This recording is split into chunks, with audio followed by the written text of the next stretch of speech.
And welcome back, everybody, to the Chroncast. I'm your host, Alex Rickman, editor and head writer at Canucks Chronicles. Joining me, as always, from the hockey news, we have Kaja Antic. And joining us this week from Canucks Chronicles and Area 51 Sports, we have Jaden. Jaden, how's it going, man? Good, Alex. How are you guys? Thanks for having me on. Good, thanks for coming on. I'm good too, Alex. Thanks. I was going to ask that next. I ask you that every week. He's new. So let's start off talking about last night's game. Canucks fall to the Montreal Canadiens 6-3 in Montreal. Just overall thoughts on the game, you two? It happened. It was good for 2 periods, which is, you know what, that's new around here, especially recently. So I guess that's one positive to look at. Yeah. No, I believe that extends the Canucks' current losing streak to... I forget. The last time they won a game in regulation was, I believe, December 19th. 7th? Yeah, that was their 7th loss in a row. On the NHL website, they list it as their 4th loss in a row, but that's because they don't combine OTLs and losses, which, I get it in terms of point stuff, but, bro, come on. Yeah, that was their 7th loss in a row. They haven't won in any form since December 29th, I think. And they haven't won in regulation since, December 19th. So before Christmas was the last time. It's almost been a month. It's January 13th today. So the tank is going. It's running. They are rolling out. They are winless in 2026.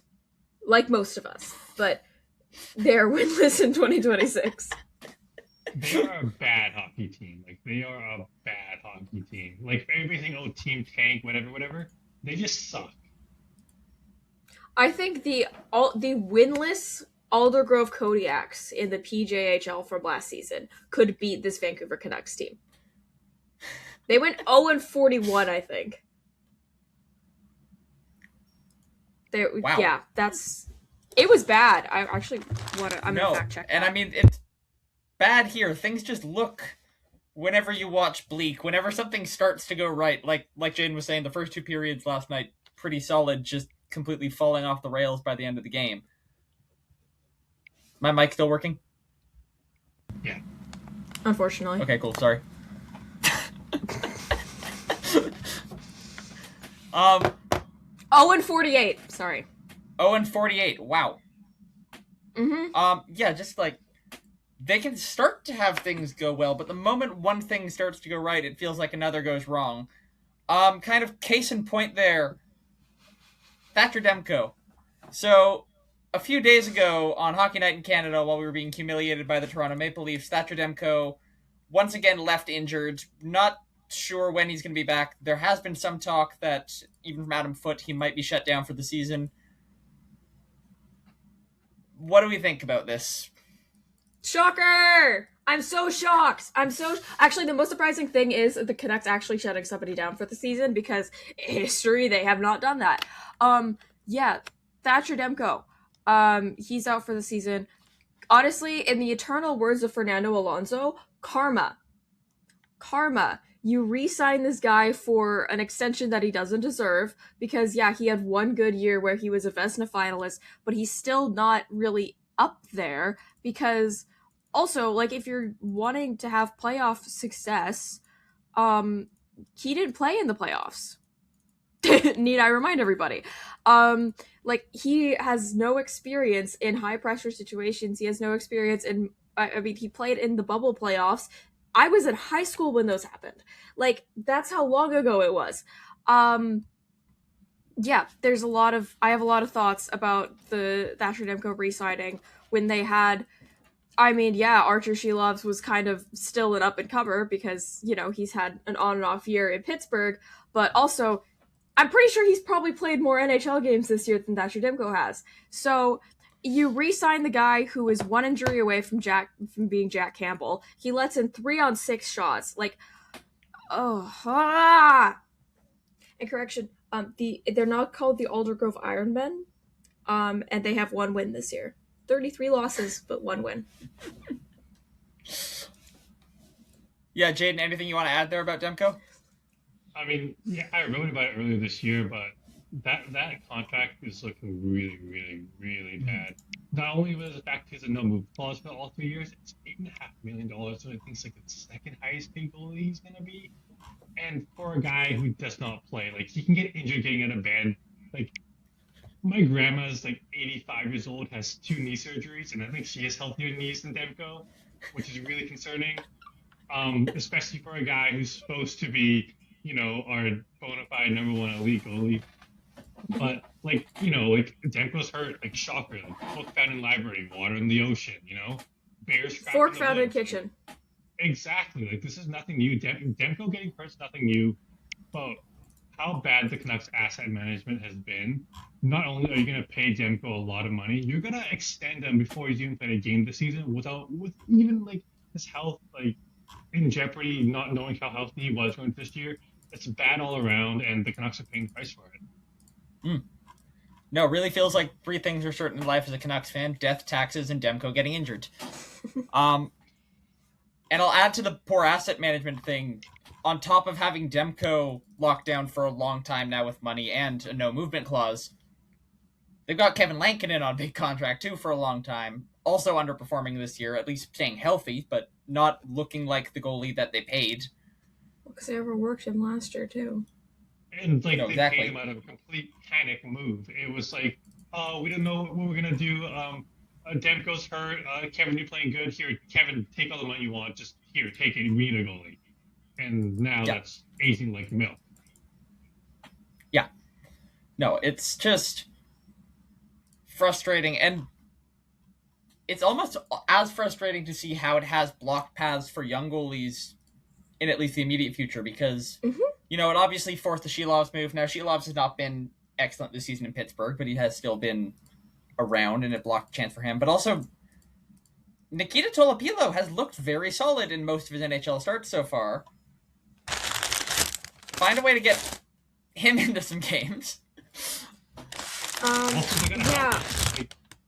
I think he's played 4 games and he's faced more than 40 shots in 2 of them. Like, that's not helping a young goalie out. No, and also Tolopilo started the year. I mean, he didn't start the year injured. He got injured in the home opener for Abbotsford. And not to say that they rushed him back, but he did come back relatively quick. I mean, he still took a month off, but still, because they needed goaltenders. Abbotsford has played 6 goalies this year. They've dressed 6 goalies and have played in the crease because one game they used an e-bug in Colorado because Ty Young went down with an injury. Like, Abbotsford's also, I feel like I'm an Abbotsford Canucks defender on this podcast, but they also are struggling this year a lot, but that is not helped by the Vancouver Canucks taking a lot of their guys, Tolopilo included, but then also just not playing them. Like, they take their guys, but then they sit in the press box the entire time and eventually get sent back down.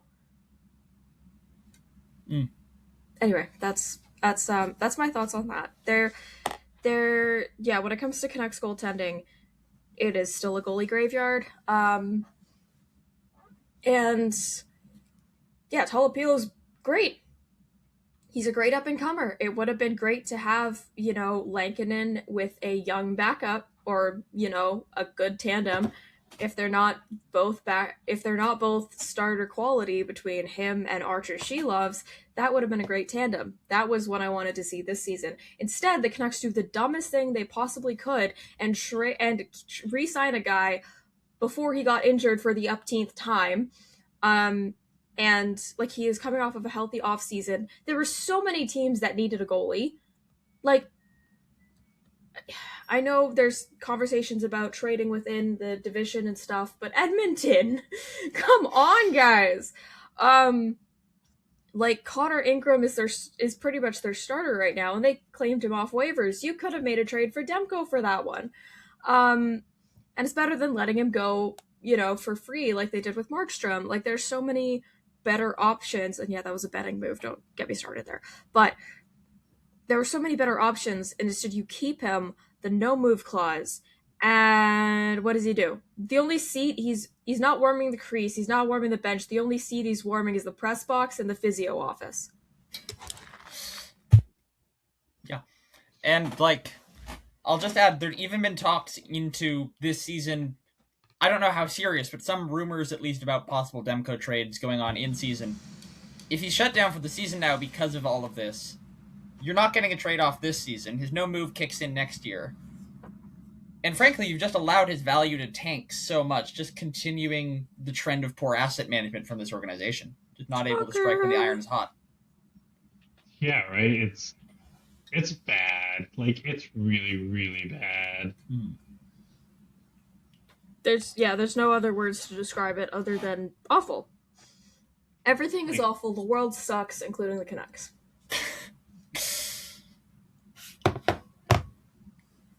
Yeah, and just moving on from this a little bit, we've talked more about kind of trade rumors surrounding Demko. We can talk about some surrounding some other players a little bit. This one I almost wanted more to talk about the lack of a trade rumor surrounding a certain player, in that we talked a little bit last show about the team supposedly re-engaging with Keith for Sherwood in terms of an extension conversation. We have, however, this week heard Patrick Alvin actually use the rebuild word rather than calling it a hybrid retool, which, again, what does that mean?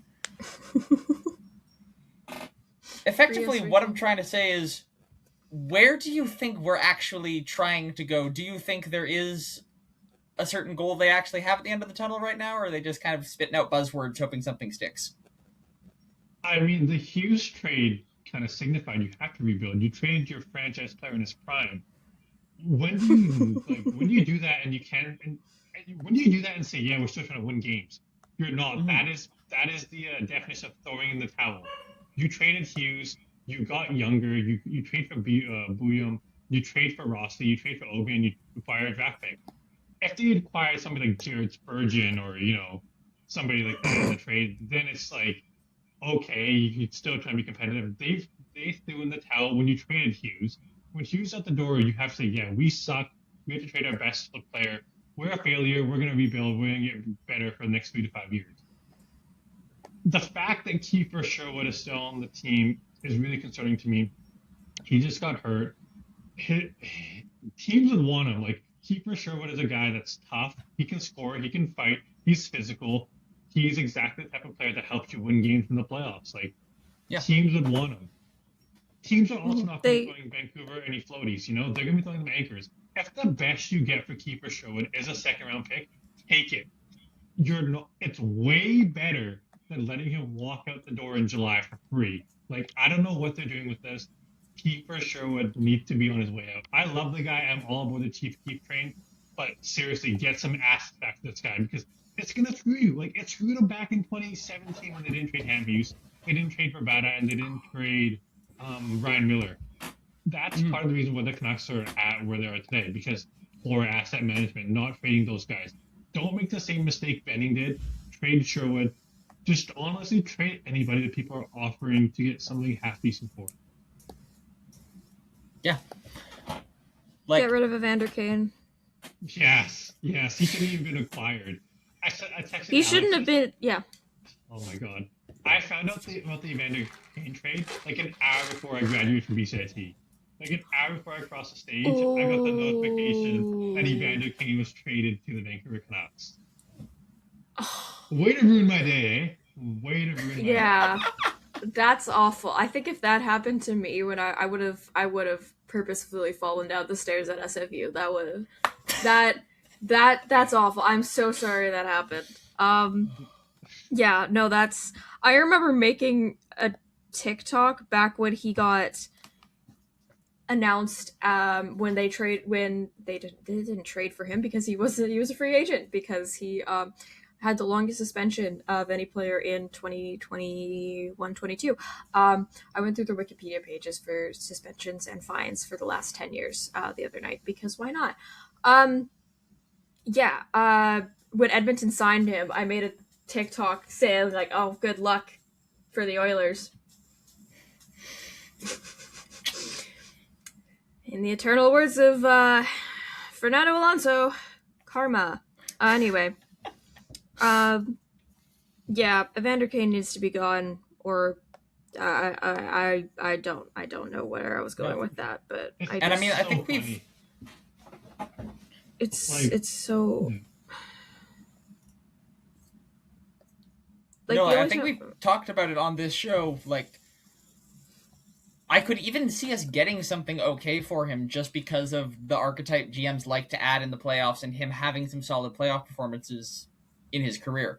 Well, yeah, because he didn't only played the playoffs last year because last season he was too busy in Washington D.C. during the regular season. So But like the Canucks trade a fourth round pick from, you're not going to get more than a fifth. You're losing value on that no matter what. Like, Yeah, it, and also like you give away that fourth round pick to help the Oilers out, and you take on 5.1 million. It's in a year yeah. where you're like, we're going to try to make Quinn Hughes happy, and Quinn Hughes like, hey guys, did you acquire a top six forward? Yeah, we got Evander Kane. Like, the season was doomed. For and they them. also get rid of Dakota Joshua, Yeah, that's bad. who had insane Well, chemistry with one of the guys that they re-signed to keep Quinn Hughes happy. yeah, granted, Joshua was out for a long time last year, but I'm sure it's not Because he taking had Dakota cancer! I know, but I'm sure it's not taking Dakota Joshua over Evander Kane 10 out of 10 times. Yeah. So, Well, yeah, because Evander Kane also didn't play at all last regular season, and I that know. was mainly because the Oilers didn't want to play him. That was the Even- thing. He was ready to go for the last half. and even in the playoffs, he was ass. He was terrible. Like, he was taking dumb penalties. He's terrible defensively. Like, he is not a good hockey player. Like, people say, No! oh, he hits big, oh, whatever. The only thing he hits big is at the casino, and I can't even say that because he's bankrupt.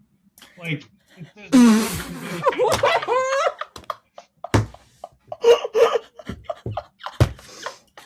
Alex, you have my replacement when I retire. Thank you. I'm just Yeah, back. he's- It's public knowledge. Like, Yeah, no, it's public. It's That it's might public be my knowledge. favorite moment in Chroncast history. Ah. Okay. Yeah, that's valid. No, that was good. That was good. No. Yeah, he's awful. He's awful at most things: gambling, hockey, parenting, loyalty. Anyway, that's yep. Evander Kane is a mess. You know what? I think he's the one player. You know what team would love to have him because he'd be the only scapegoat for a lot of their issues? The Ottawa Senators. oh, God. I'm leaving that there. That's all we have time for on that. Alex, move on, Alex. They've had a week. Oh, they've had a week. But just talking about Kane Why is too, it always like the Sens? I remember either the day we traded for him, the day after or something, I was talking to a friend who was an Oilers fan saying, okay, so how much am I going to hate this deal? And I just remember the look in his eyes of, it was like he was looking at a sad puppy. Just from, oh God, the stuff you're about to have to endure with the bad penalties and this, and it's just been so much worse than I could have possibly even imagined from that moment. And people are like, oh, well, he doesn't take his penalties as dumb as, like, Tyler Myers. Here's the thing. Tyler Myers is whimsy. Tyler Myers has earned my respect. Evander Kane does not have whimsy. He has not earned my respect. He is one of the worst hockey players I've ever had the misfortune of watching with my 2 eyes, or 4 eyes, and I genuinely want him out of this league. Time to learn Russian, buddy. Go play for Gerard Gallant in Shanghai. Like, honestly. That's where he's coaching now. Did you know? I thought I read something about it, yeah. I don't remember if that's their name, but yeah, it's funny though because they actually play in the arena. I don't know, according to Wikipedia, that was built for SKA Moscow. I'm not entirely sure what's going on there. I'm not pretending to be an expert in the KHL. But there is one benefit all I know about having Evander Kane. There is one benefit. He helps the tank. Yeah, I was gonna say. That's a very good point. Tank Commander Kane has helped lead us to the bottom. Don't give him that much credit. It splits the tank commander. Well, I said he's helped. Evander Kane's like the sergeant, you know? Oh yeah, that's a good point. That's a good point. Want to go back to something we were talking about a little bit earlier. We talked about the extension for Connor Garland and how he was kind of extended to keep Quinn Hughes happy. There's a few veterans with some term on this team right now who we've heard mentioned in trade rumors, Garland among them. But it seems like from some of the indications, the team is open for business and these guys might be available for trade. The name I've been hearing the most the last couple of days has fairly surprisingly been Jake DeBrusk. What do we think about the rumors surrounding Jake DeBrusk potentially being on his way out of Vancouver? Do not take Shake and Jake away from me. That he is the one morsel of hope I have. At this point, the Canucks can't say anybody's untouchable because the only player that could have been untouchable was Quinn Hughes, and he's gone. So you have to at least listen to offers, right? But I think DeBrusk is a little bit of one of the I don't know. It's really tricky, the situation. If I'm the GM, the players that I would want to keep the most would be Pedersen, Besser, Hronek, and DeBrusk. I think those are the guys that I would say keep around. Or when this team is good again, they can also help you win. Because I think they'll still be good then. DeBrusk, I know he has 12 goals this year, I believe, and 11 of them have been on the power play. But at the same time, he's also a winger. And a lot of his production, along with Besser's, I know Besser's getting a lot of flack. I'm not saying Besser's been, great. But it's come down to roster construction. These guys are wingers, and they don't have anybody feeding the puck. So that's part of it. But I think DeBrusk is somebody who signed here long term. He's committed to winning here. And I think that's something the Canucks hang their hat on, is that a lot of players are signed long term because they believe in this team.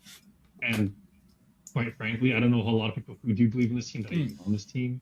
So I think the biggest thing that you can say is, you know what? DeBrusk, you made a commitment here for 7 years.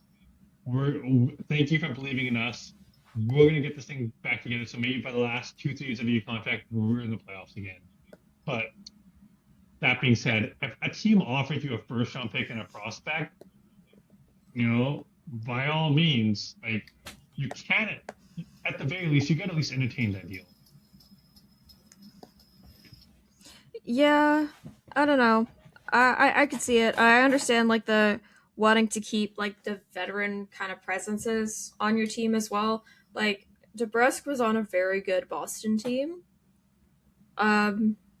Too, we have to remember. So he brings that kind of edge with him. I don't know. I don't love moving on from DeBrusk. I feel like there are other players that they should move on from. As obvious from everything I said earlier. But yeah, I think he is pretty versatile.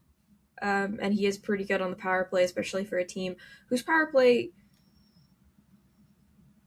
does not often do anything. So, keeping a guy around, especially even if he's a special teams guy, special teams, special plays, special players. You gotta... I don't know where I'm going with this. Keep Jake DeBrusk. Also, he was brought in because he elevates his game in the playoffs, and that is true. Thing is, we're not even going to be testing the playoffs at least another 3-4 years, so and there's also that fact. Yeah. But I like DeBrusk. Yeah. There's also a lot of young wingers that the Canucks have in their arsenal that, they could look up to somebody like a DeBrusk for that. I don't know. That's just where my thought process was. I will say DeBrusk does care about being in Vancouver. Just based off his interviews, even the game that he was sad, he genuinely was pissed off about it. So you do know that he does care, but DeBrusk is like I said, everybody in this team is totally possible, to be traded and moved. But I think DeBrusk is somebody that teams may think that, he's somebody who elevates the team in the playoffs. I think what's he making, $5.25 million the next 6 years? Yeah, it's not an awful contract. That's a great contract. 5.25 for DeBrusk is a great contract moving forward. Who's somebody who's a legitimate top 6 winger. He can also play the third line if needed to. He can score in the playoffs. If teams offer a first-round pick to take DeBrusk, I have no problem moving him. I think it's something the Canucks would be stupid not to entertain. Yeah, I don't want them to move on from him, but like if it gets him a better opportunity elsewhere, I get it. You mentioned like the playoff score. Yeah, like if the Leafs want to score a playoff goal, hey, I'm being honest. But yeah, if they want to score a playoff goal, he's right there. I don't know. I'm gonna miss getting the extra kudos whenever Edmonton broadcasters are on the call for the Canucks, but it's whatever. Yeah, so my opinion on the matter, I would love to keep DeBrusque. Kind of like Jaden said, you have to keep some veterans around no matter what when you're rebuilding. You need some semblance of structure, the ability to have these guys around for your young players. Mm-hmm. And like Besser, DeBrusque, Chronic, guys like that totally fit this mold.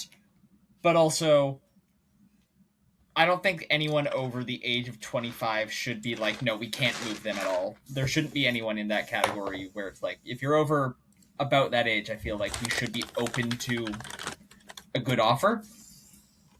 And if Paulo you Pilo's get 25. Goalies are a little different. Yeah. I was gonna say he's almost 26. Goalie He'll be ages are 26 different. in April. Goalies, you give an extra year or two on that. But any skater over the age of 25, I think you have to be willing to consider something. And if we are able to get a first-round pick, if we're able to get a prospect, if we're able to get guys who are going to be able to help out a little more in terms of the rebuild, I would definitely be willing to move him. But there's definitely other guys who I would look to move first. Like, priority number one should be getting rid of your pending UFAs, just because, there's a deadline on when you can move them on March 8th. After that, you're not getting anything for Kiefer Sherwood, for Evander Kane, for even if you move like a David Comp for a Teddy Bluger.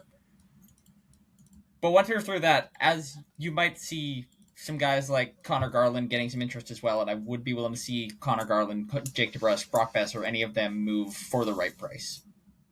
I don't think Brock Besser moves. I don't either. Sorry, say that again? Me or? Yeah, Jaden. Oh, I was gonna say like the Marcus Pettersson contract. How do you feel about that? Like, that's something that's not aging well. Like. No, first year has been rough. He was good last year in Nantucket. I really liked him under Nantucket. I thought he was fantastic last year. Is it a foot problem that maybe if we trade one foot's gone, that Marcus Pettersson resurges a little bit? I was gonna say maybe when Manny Malhotra comes in next year, it'll be different. I think that's a definite possibility. Or Dean Evison, you never know. He's out now of Columbus, which Rick Bowness, how many times has he unretired? I think this is the third? Yeah. But you know what? Good for him. He's had more farewell tours than Elton John. I love Rick Bowness, so I'm glad he's doing what he loves. But yeah, no, he is so many times he's retired and then come back, and I'm like, Rick, take a breather, boy. Stop calling them retirements. Yeah, no, literally. Yeah, more farewell tours than Elton John. Yeah. No, with Marcus Pettersson, I mean, again, he kind of falls into that camp with the others where I'd be willing, certainly, if the right offer came along, but also I might give it another year or so, more than anything, because as well, if he bounces back, the offers get better too.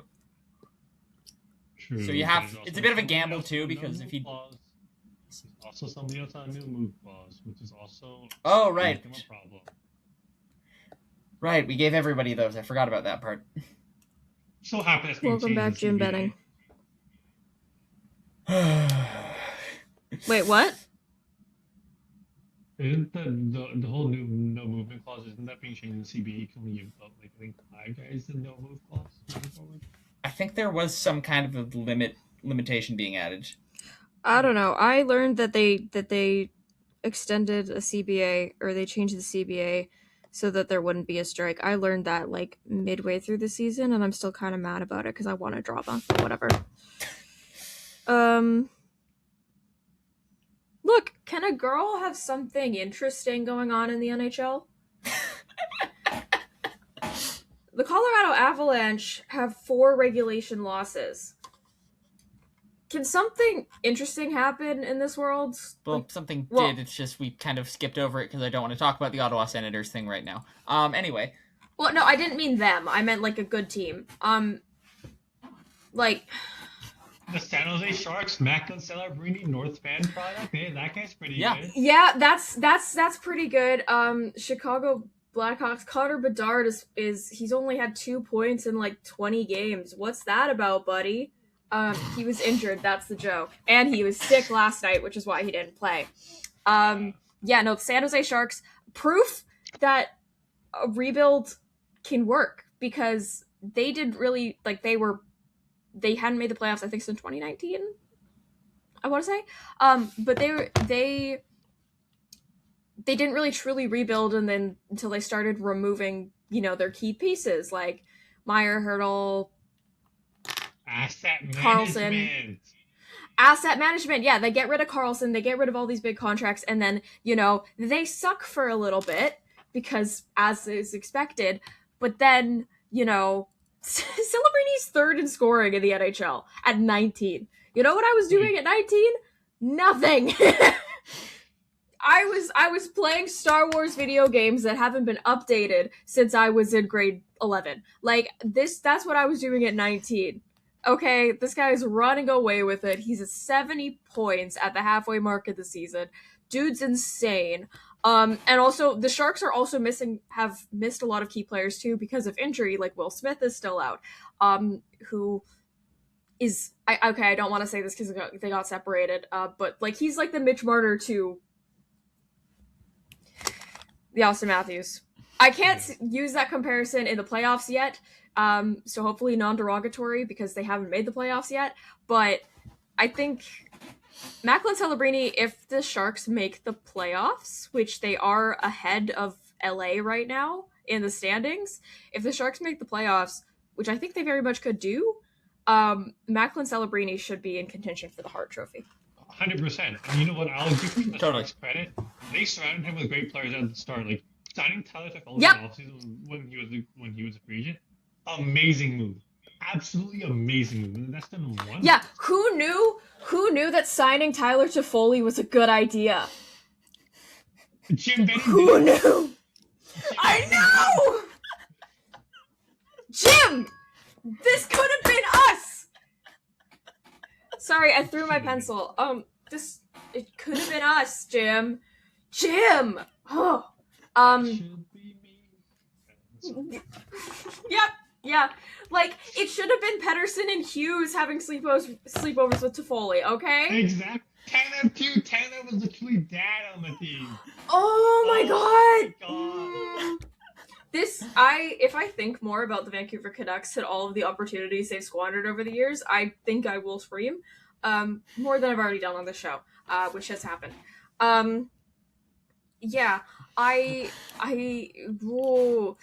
So much could have been done. Mike Greer, you're a genius. I'm sorry for doubting you when you made so many weird choices, like the Dmitry Orlov deal. I was like, why would you do that? It makes sense now. Out of it. Like, they trade for Askarov, which is, great young goalie. I think he's their starter. He's their starter now. Yeah.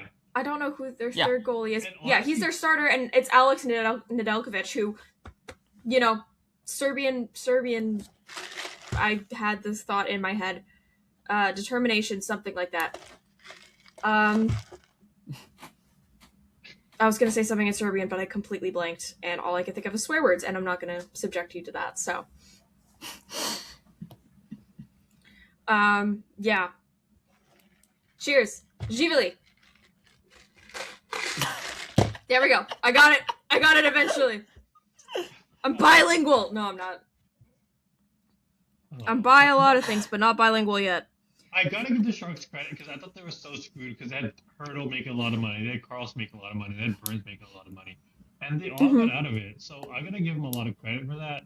Obviously, drafting somebody like Macklin Celebrini helps.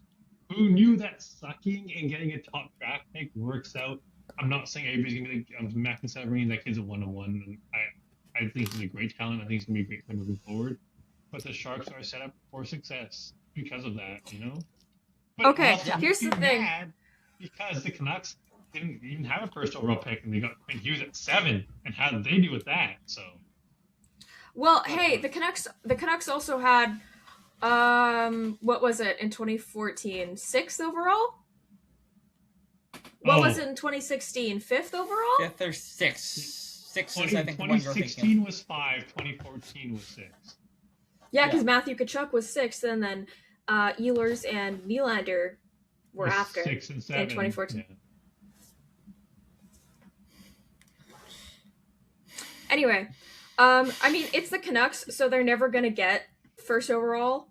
The Vancouver Canucks have never had first overall in any capacity, not even in the expansion draft in 1970. My favorite trivia question is that the Canucks have had the first overall draft pick for like 10 minutes. True, that is true. They've had it for 10 minutes, which is about the same amount of times my parents can stand in the same room together. So, Same. like, they had it... Yeah!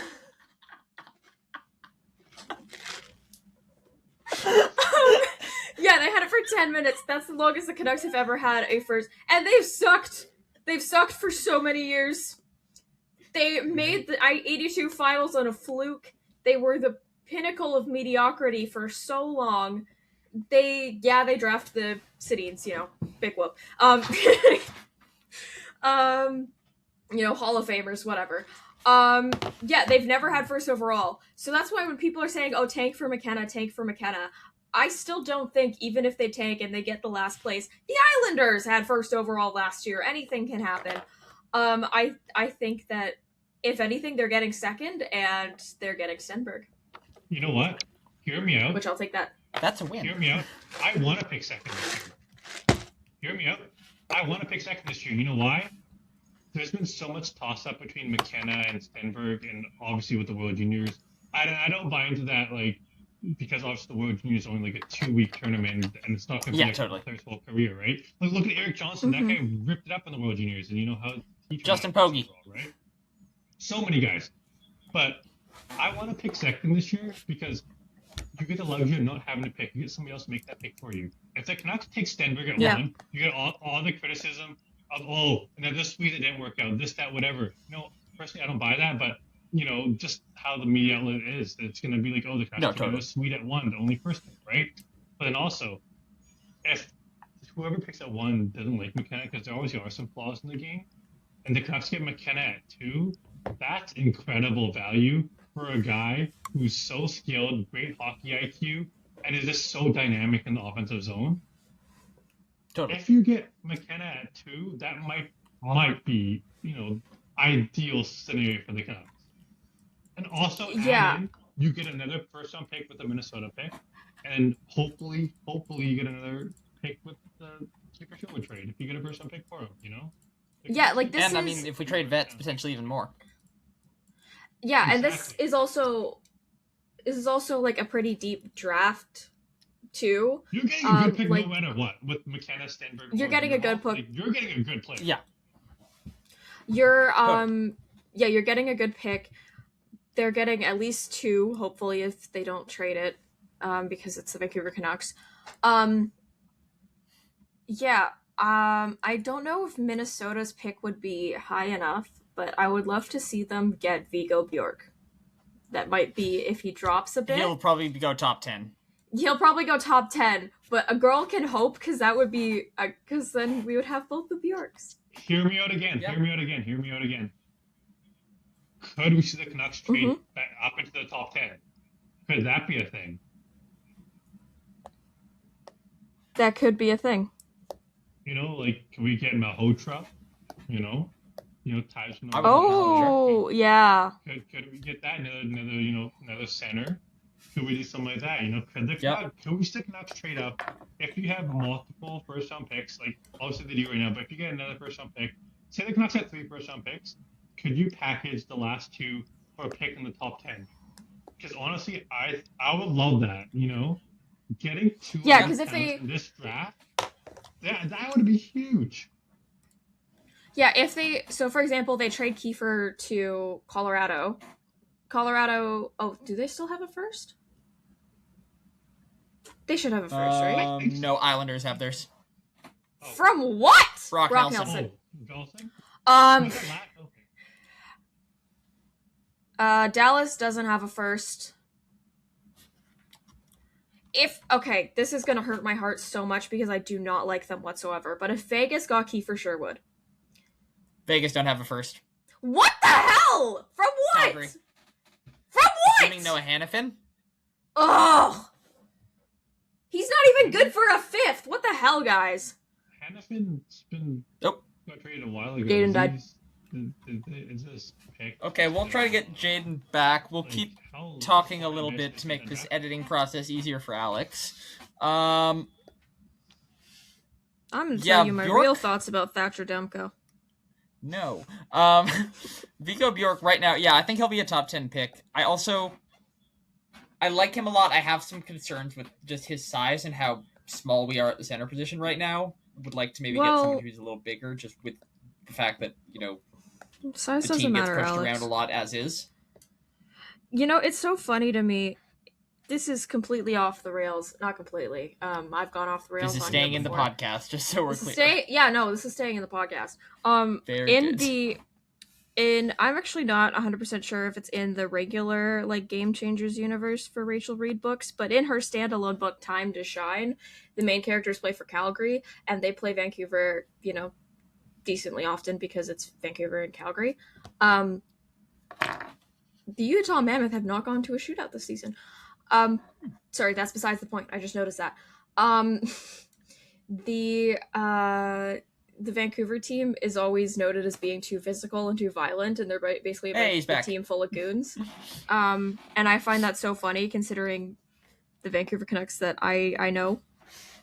The exact I was about to say I know and love, but I know and loathe, so.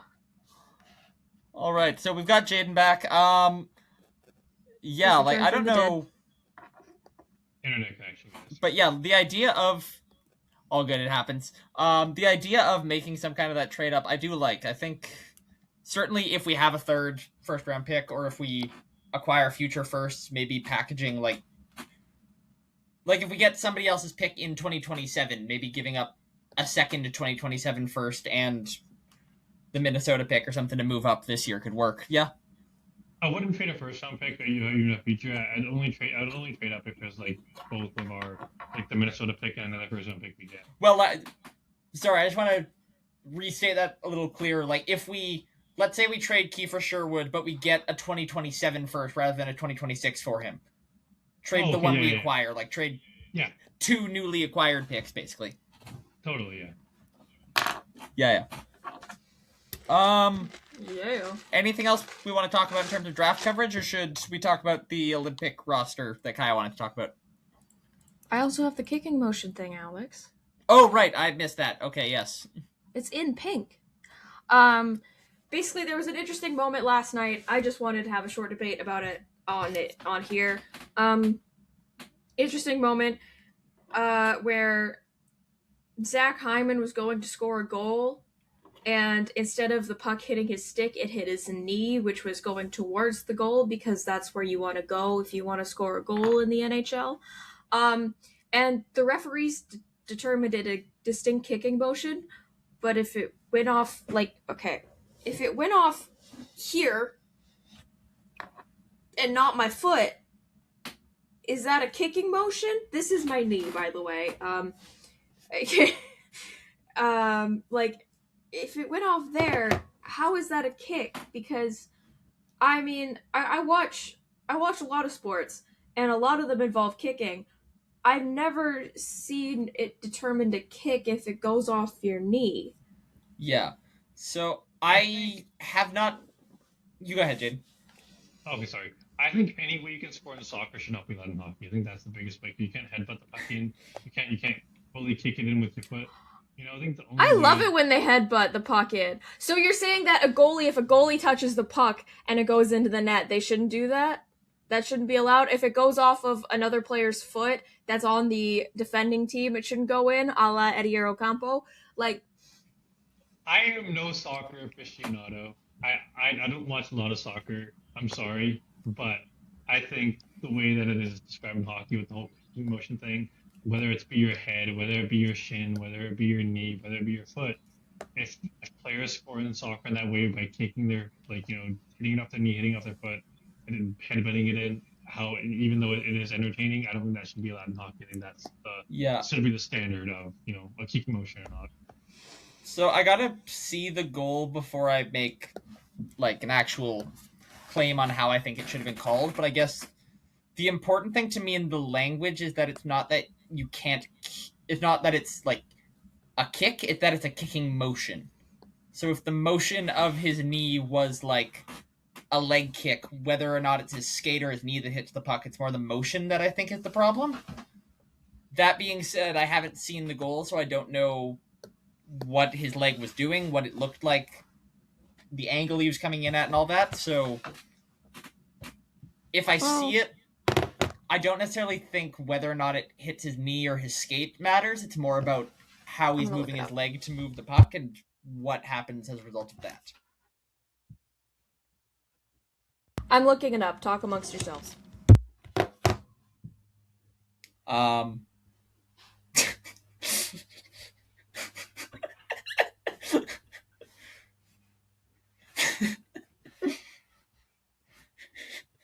Hey, Nirvana's a pretty good band, eh? Nirvana, eh? Yeah. Okay. Hey, Kurt Cobain? Oh god. And the viewers at home are none the wiser. Oh god, I really hope not. I don't want this being put on the internet. Like, could you imagine 20 years from now, people find this episode and find out that Dane didn't know who Kurt Cobain was? Okay, is it going to be in the highlight video? Let's find out. I'm finding it on Twitter. I have no idea. Maybe. Okay, let's find out. I'm gonna check Sportsnet's Instagram and see if it's on there. Because that's easy. What was I gonna look up? The kicking motion goal. Yep, ADHD.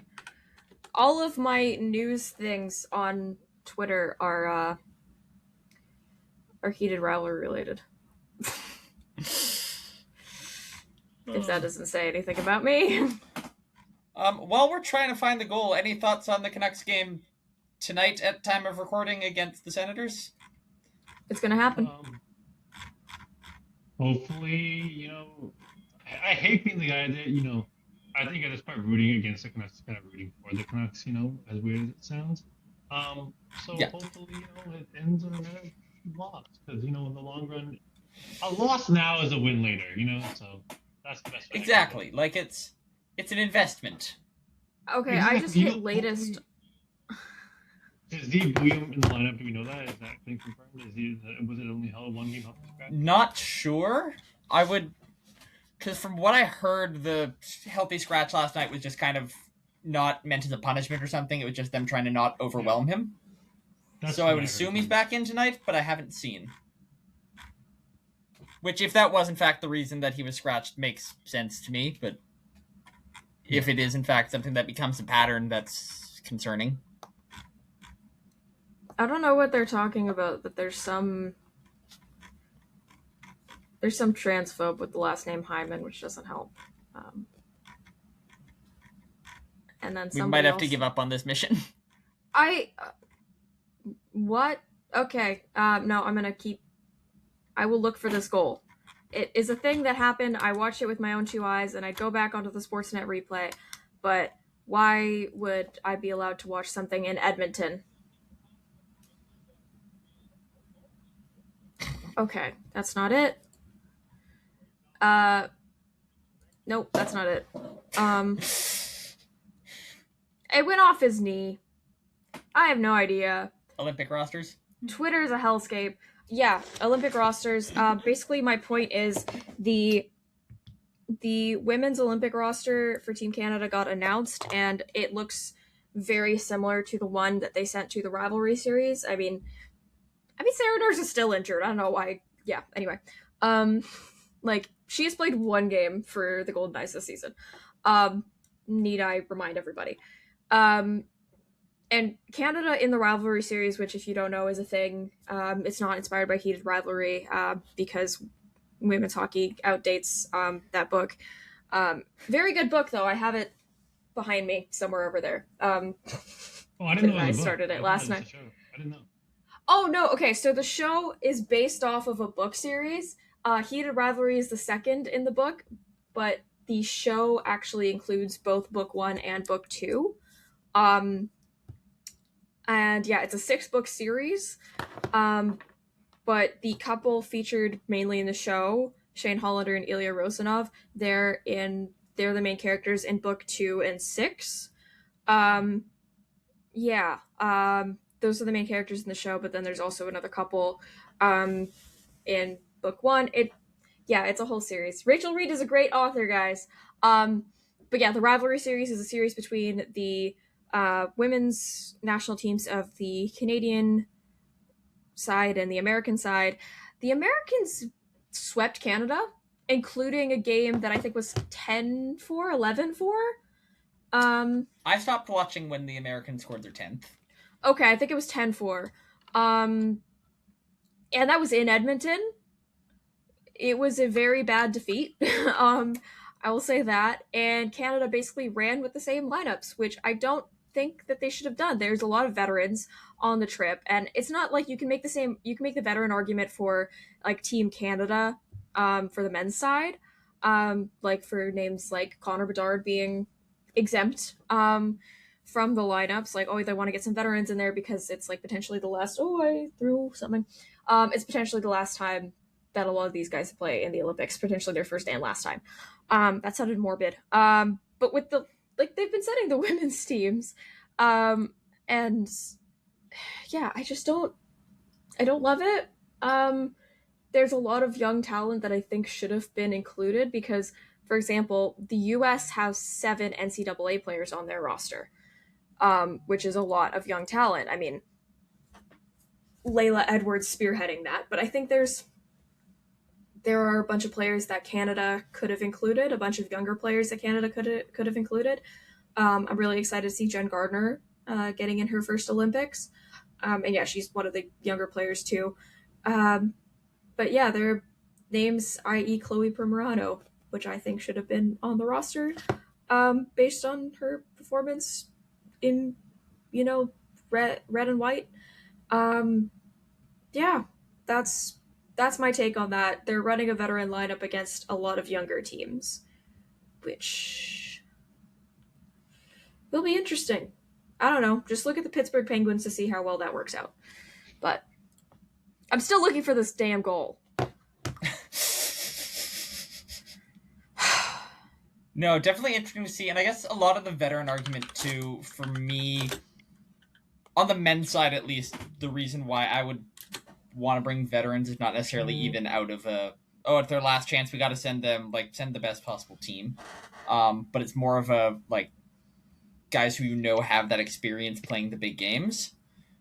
But in this case, when you're matching the lineup to a rivalry series where it was just blowout after blowout, just one second, where it was just a bunch of blowout losses, clearly it wasn't working. Mm-hmm. Change something up. I found it. Okay. Am I allowed to share my screen on here? I'll allow it. Okay. You're also going to see my YouTube recommended, which is literally, okay, screen, boom, boom.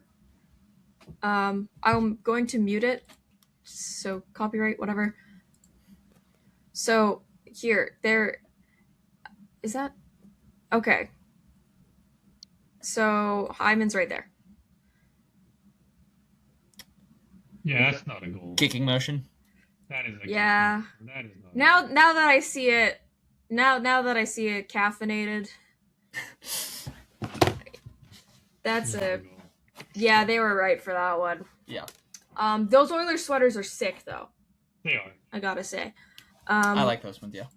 Also, Border Security Australia, great show. Yeah. Border Security in general. Border Security in general. The Canadian show I cannot find anywhere. On TV.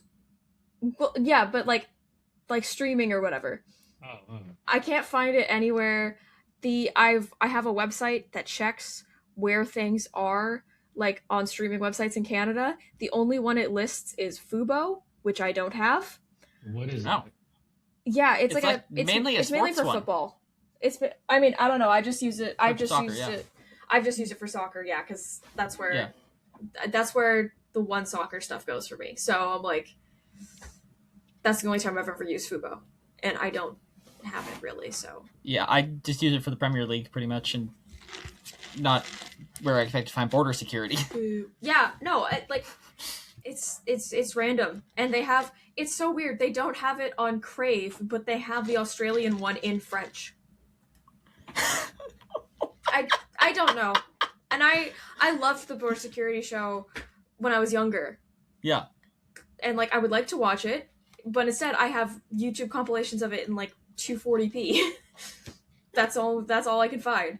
It's like I don't mind. It was a good show, but I wanted to be a border agent for a long time. You need to do psychological testing for that though. So moving on. He's from San Diego. Who? Demko? Yeah. I thought he was ZBM from as well. NorCal. No, William's also from San Diego too. Yeah. Well, he's from Laguna Niguel? Yeah, it's in San Diego. It's in Orange County. Big geography guy here. Oh no, he's raised in San Diego, sorry. Okay.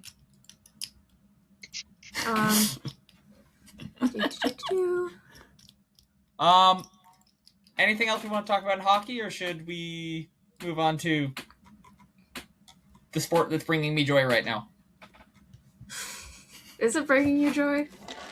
It's keeping me really alive. It's more than bringing me joy. It's keeping me alive right now. Sustaining my existence. Hey, Actually, aren't. You know what? I understand. I am not currently alive because testing hasn't started yet, and I just want to see those damn cars. I want to say this though, but the Canucks. This honestly, 2016 and 17 were bad years. This might be the worst Canucks year because of like the false hope that it brought. Because we're only 2 years removed of being in the playoffs and all the hype and all the joy around it. This year was supposed to go back to that. I was thinking the season's over by Christmas and our captain's gone. What the hell? My Christmas card that year from my father had the Canucks standings, like the points and win, like their record. He wrote it in and drew the skate logo and said first place in Christmas, and that was only 2 years ago. I should frame it. It's somewhere. It's somewhere in here, I think. Well, put it in a museum because that's ancient. It might be storage. I don't know. That might be considered ancient. Yeah.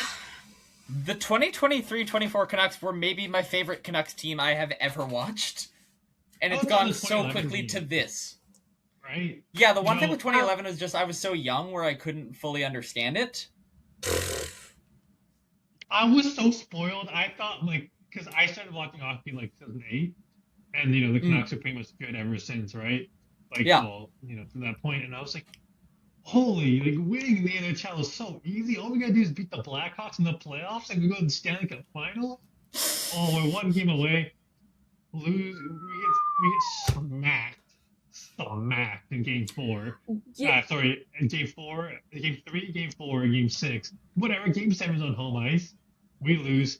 I'm crying removed for about 30 minutes. The street's on fire.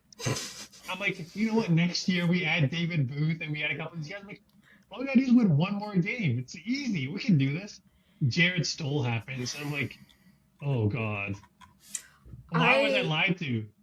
I was born into this. My parents met because of they were at a 1994 finals watch party, and that's how they met. And so I've been cursed with this my entire existence. That is some insane lore, though. That is insane lore. I think the name Marcus after Marcus Naslund was in line potentially for me and my brother. Which, yeah. he's still one of my mom's favorite Canucks. She barely knows who's on the team anymore now. Same with my dad, but I mean, yeah. When David Kemp is your second line center, I mean, why would you care? Yeah, no. Literally. No disrespect to David Kemp. He's had a great year defensively. My mom probably knows, she knows who Brock Besser is, obviously. Mm-hmm. She knows who Demko is probably. She knows who Garland is probably. Pedersen and Kiefer Sherwood, probably. Because she thinks he's cute. This is my mom. Like, that's probably it. I don't know. I've just been so detached from this Canucks team. You know, we both went through a dark period in the late 2010s. You know, I was in my emo phase, so were the Canucks. I was a band and theater kid, okay? It was okay for me to be depressed. I don't know why it carried on longer than that. God. Like, I've just been so detached from this Canucks team this year that I'm like, I didn't even clock that they were the ones playing the Leafs. I was just like, oh, cool, the Leafs are winning. Oh, cool, William Nylander scored. Like, that's what was going on in my brain. And then I'm like, oh, right, I'm supposed to be upset about this, but I was just so neutral the entire time. It was weirdly, like, dissociating. But here's the thing. I'll say when the Canucks sucked in 2016 and 2017, you can at least say, like, oh, you know, we still got Sedins, enjoy their last couple of years. Oh. And, you know, like, Quinn Hughes was young, Pedersen was still young, Bessa was still young. Like, you know, there's a point in, like, 2018, I was like, Canucks lost, but Bessa scored, still a win, you know? And fast forward to 2024, I'm like, this is what it should have been the whole time, you know? This is, like, what we dreamed of, what the Canucks are supposed to be, you know? All those rough years we had, this is what we built for. Last year happens, Pedersen and Miller can't get along. We have to trade one of them because our two of our best players can't get along. Locker room issues. That whole thing happens. At least this year, where Quinn Hughes is gone, the whole city's checked out. We're like, what happened? It leaves you looking back in the rearview mirror. I'm still like looking at my phone, looking at videos that when I was at the Game 6 watch party against Nashville. Thinking about that should be just a start. Let alone that I know that was the peak, and that's just a sad reality of being a Canucks fan. You know, we have some joy, but it doesn't last very long. What joy has there been this year? I'm talking about 2 years ago. 2 years was. Oh, 2 years. Okay, yeah, fair. No. Just like in existence. Yeah. Oh. A Canucks fan only knows the pain of suffering. We got cheated out, especially if you're like the Gen Z age group, because you don't have memories of the Canucks being awful. True. You don't. Like, you probably were born into like the West Coast Express era, or like gained consciousness around there. If you're like one of the older Gen Zers, and then you kind of grew up into, you know, the Sedinery, the 2011s, you grew into that, and then it sucked for a few years, but you know, they had the young talent. They had all of that. I have memories of the 2011 team. I still remember it vividly. I was like 7 years old. I was in grade 2. We used to have Canucks kids. We used to have Canucks Day at school. We don't wear Canucks jerseys. We used to have like Canucks trivia nights in class. We don't talk about the game. It was fun. That's what this city should be. Hockey should be fun in Vancouver, and that's all we want. Everybody here loves the Canucks. We all care about the Canucks. All we want is the Canucks to be good. Unfortunately, that hasn't happened, but this city rallies around the Canucks like no other, which I think is really, really cool. And I love the passion in the city. All we want is hockey to be fun in the city. I said it before, and that's what it should be. 2011 was so much fun. 2024 was so much fun. All we want is hockey to be fun in the city, and unfortunately, that won't happen for at least another couple of years. Yeah, like the 2024 like game 1, that energy I wasn't there. I was in the building. Oh my god! There. It is still the most electric I've heard Rogers Arena. When they played Streets, where Streets have no name for the intro, that was louder than the Lindholm goal. I get chills. Yeah. I got chills. They were chanting "Go Canucks, go" in warm-ups. Yeah, like that energy. One of the craziest things I've experienced in my entire life. And Game 1 against Nashville, like Joshua scored after Hughes. Like it was electric. It was Thatcher Demko's only playoff game that year. I was there Yeah. for that. Elite Yeah. goaltender Thatcher Demko. Oh my god. Yeah, I think he still ended up having better numbers than Connor Hellebuck did in the playoffs too that year. I think so. He did. I think I made a tweet about He that. did. But I just looked it up. I don't remember. Yeah, that was a year. Well, I was gonna say something else about the playoffs. Yeah, no, like I was in grade 3 during the 2011 finals. We had like a betting system before Game 7. Man, Evander Kane would have loved going to your school. No, literally. I mean, he was a little old at that point, I think. I don't know. I saw him play in junior a few years before that, but like, yeah, the 2011 finals, I went and we had a thing where we could win like our in-class cash because we had stuff like that because I don't know, it was 2011. And yeah, I had made a bet that a player would score in 6th overtime because I was 8, and that was a thing that I thought could happen. And then it didn't happen. And I'm not naming the player. But Who was the player? You gotta say the player. If you remember, you gotta say the player. oh no, I remember. I'm not saying the player. Was it Rafi Torres? No. Legally, I am not saying the player. Did his jersey have a 1 and a 7 on it? Yep, it did. That one. Yep. Okay. Yeah, he was my favorite. Anyway, moving on. Yeah, and like I went to my first Canucks game on my 9th birthday. I threw up outside of Rogers Arena. That's another story. Like it was still, I remember that atmosphere. It was Mason Raymond's first game back. Like, these are the core memories I have. And then you come to the Canucks now, and it's just like the scraps. It's like, of what do that. you look forward to? You know what I mean? Like, what's the selling point of going to Canucks games now? It's like, they boo you much or something cool. That's about it. The players don't care. The fans are checked out. People go to drink and they go to buy 50-50 tickets, and what's the point of going to games right now? Yeah, like I've been to one Canucks game in the last calendar year, and it was a 3-0 loss to... Actually, not even the last calendar year. That was over a year ago. I went to a 3-0 loss to the Nashville Predators. And I was there for the Predators. Yeah, I have... It was January 3rd, 2025. That's the last Canucks game I went to. I have tickets to go to a game next week, and the entire reason I want to... I have tickets to a game next week, and the reason I want to go to that game is because it's against the Capitals, and I just want to see Ovi play before he retires. Oh, that's fair. Like that's what I mean. We're going to watch other players. I'm not going because it's like, the Canucks. I'm excited by this team. I'm excited to go watch Ovi play. Exactly. Yeah, I went to... Actually, I think it was 23-24. I went to the Washington Capitals game in my Washington jersey. Like... I'm gonna have to pull up my stats because I haven't watched the Canucks. I haven't watched a lot of Canucks games in the last few years. My record with the Canucks, I've seen them 17 times, according to the app Momento. My record is 9-5-3. I've had 4 of those 5 losses have happened since February 2023. Before then, I had not watched the Canucks lose in regulation in Rogers Arena. I had watched them lose in regulation in Toronto, thanks to a game-winning goal from Jordy Ben. But yeah, it's bad. The home ice record sucks. It's like, why though? It's like, why are you bad at home? You know what I mean? Shouldn't you think like you're at home, you're relaxed, you're with your family and all that, and you want to go play well? Why? Like, do they hate Vancouver? Like, do the Canucks hate Vancouver?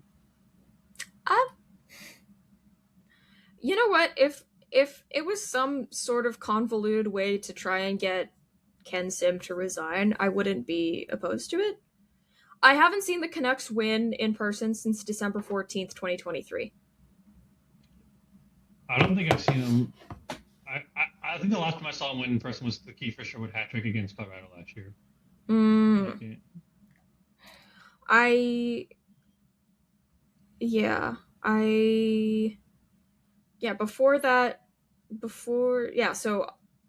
I went to a 2-1 loss to Washington, March 2024. And then about a week later, 3-2 loss to LA, and then the loss to Nashville. So I'm on a 3-game losing streak. The only other regulation loss... Actually, I can't see it. Am I dumb? Oh, it was the Rangers game I went to. For the Rangers. Kaja, you brought this up, and you brought up that ad Memento. I want to bring this up. This is unrelated. Do you guys think we should bring back physical sports tickets? Yes! Thank you. I don't have bring it. back physical sports tickets. I don't have it with me. I hate the fact that it's all digital now. I want the souvenir. I want to have the physical memory of me at this Canucks game or whatever. Please bring back physical sports tickets, concert tickets, everything. Bring those back. And with the design on them, they were sick. Yeah. Why did we get rid of that? At some events, you can still go up to customer service or something. I forget what they would call it, and ask for a physical ticket, and they will print you one. I know it's not the same. But yeah. I want the design with the sardines on it, with the Canucks versus Penguins, and I want to have all that. Exactly.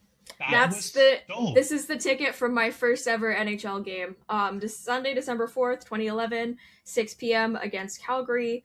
This was exactly. That was it. Now we get a ticket match and little thing on your phone. Let's see. Do I have any available? I don't have any available. Oh, that's because the Whitecaps aren't playing right now. That's the only sporting events I go to.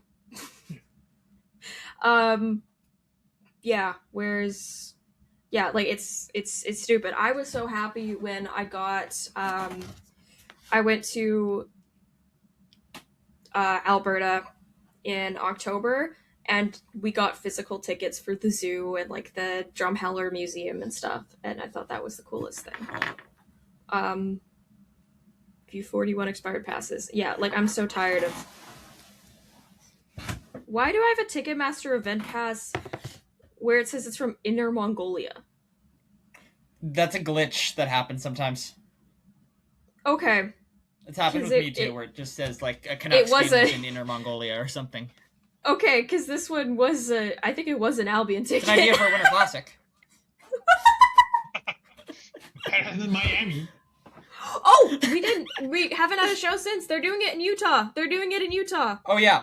I want to quickly get to the NFL, so we'll keep this quick. But yes, Utah. Oh yeah. Fantastic choice. Definitely not just because it's one of the ones that I mentioned on the podcast last week. And it's cold. Good. That's the standard. It's cold. It's in the mountains. It's winter. Mm-hmm. Yeah. Most of these are Whitecaps that I have here. So that's a rise. NFL playoffs. Wildcard round is over. We are on to the divisional round. It is time for a game I cannot even stress how much I'm looking forward to in these playoffs. Apparently, I watched Messi in Inter Mongolia. Inter Mongolia? In Inter Mongolia. You didn't watch Messi in Inter Mongolia. I watched it during BC Plays Medical Room. Anyway, the San Francisco 49ers going to Lumen Field to take on the Seattle Seahawks in the divisional round. Jaden, you are as well a Seahawks writer. Give us your thoughts on this game. I am hyped. I am excited. I am also very, very nervous. I love the fact that we're at home. We haven't had a home playoff game with fans since 2016. Yeah. So it's been nearly 10 years in the making for it again. And it's like the Canucks. It's fitting that it's against 49ers. But it is kind of weird that we just played them 2 weeks ago. And how that game went, it was a defensive masterclass, and which has been many games this year for Seattle. And I love it, but I will say this. I'm going to say this to the camera, but I'm specifically talking to you, the viewer. And if you are a Sam Darnold hater, I've heard it all this year. Sam Darnold can't get it done. Sam Darnold's a turnover, da-da-da-da. Insert any joke you want. If the Seattle Seahawks' biggest weakness is our quarterback, is a top 10 quarterback in the league and is top 5 in a lot of QB stats, what does that say about the Seahawks and the team if that's our biggest weakness? And I will say this. Sam Darnold is a good quarterback, and you know what? Come Saturday night, you may laugh at this and say, Jaden, you're an idiot, this, that, whatever. But at the same time, you also might be wrong. So I believe in Sam Darnold. I've been a Sam Darnold truther since day one, and I'm really happy that the year that he's put together. But it's going to come down to the defense, and it's going to come down to two things. It's going to be scoring in the red zone, and it's going to be just scoring points in general. Seattle's played 2 games since 49ers. They haven't scored more than 13 points in either one of them. And come playoff time, I don't think that's not gonna work in the playoffs. No matter how good the defense plays, because you can't bank on your defense holding your team to under 12. So I'm excited. I just want to see Seattle start fast. You got the bye week. Start fast. Put some points out early and get the fans into it. That's the biggest thing. Mm-hmm. Get the fans into the game because you have home field advantage and you have arguably the greatest home field advantage in all sports. I'm not saying that as a biased fan. I'm just saying what's true. Seattle has the loudest fans. They have a Guinness World Record because of it. Get the fans into it early. The fans are going to be excited and get Lumen rocking to what it was 10 years ago when we had that Super Bowl magic. No, because like you were saying, this is a home field advantage like no other in the NFL, possibly like no other in sports. Mm-hmm. Take full advantage of that at every possible opportunity. I want like Richard Sherman up there raising the 12 flag before the game. I want everything going to get... Sorry? He won't do that. It's too much. He's on the Niners side too. He's 50-50. But I want to see Cam Chance raising that 12 bit. Or get Marshawn Lynch up there. I was gonna say, I was like, get him. I need him to be with his ginger cuz, okay? That tweet has been giving me life. Marshawn Lynch, to get him to downing Skittles, to get him doing all of that, I want to see Lumen Field rocking on Saturday, and I'm really excited. The Seahawks team is good, and you know what? I'll preface this: winning championships in sports is hard. Like we saw what happened to the Canucks 2 years ago. Like 2024, we were literally a goal away from going to the Western Conference Finals, and we know how that turned out. The Seattle Seahawks are not supposed to make it to this point. Seattle Seahawks were projected to win 7 games. They won 14 games this year. Do not squander it. You have a chance. You have home field advantage. You have a chance to go out there to go prove to the entire world what you are. They've done it many times this year, but like I said, we have so many non-believers in the Seahawks team, and I hate it, and I don't know why. But I want to see the Seahawks just go out there. I want to see Sam Darnold perform. I want to see Jaden Teja perform. I want to see everybody go out there and give it their best chance. I want to go see some good football on Saturday. Because we're gonna try to do something special with this team with all the contracts coming up and so many guys on rookie deals. Darnold's only making $33 million. Like, go out there, go play a good football game. Go out there and beat the frickin' Niners. Sorry, he's making how many $1 million on a rookie deal? No, not Darnold, not on a rookie deal. Okay. Guys on rookie deals in addition to. Yeah. Darnold, $32 million in quarterback money is essentially $300K in the NHL. It's nothing. Sorry, that $33 million being like a nothing contract is just so funny to me because that is so much more than any NHL player gets paid. Yeah. Shohei Ohtani making 70. Well, he's not getting paid until 2030, whatever. Because the guy who owns the Dodgers is too busy. My lawyers advised me not to comment. This is fun. Jalen, we were all rooting for you. How dare you? Why? Also, Aaron Rodgers, washed. What are my other thoughts about Packers? What the hell was that? Why is there so much cheese in Chicago? Caleb Williams, you were great. What other thoughts do I have? I don't really have many thoughts. Go Hawks, go Bills. Yeah. Also, to the people giving Haley Steinfeld crap for choosing to be at the Golden frickin' Globes over some stupid football game in Buffalo. No, was it in Buffalo? Jacksonville. Yeah, Jacksonville. Whatever.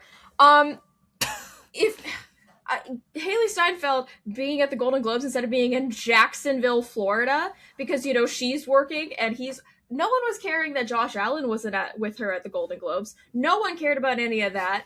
She's out there working because she was in an amazing movie called Sinners.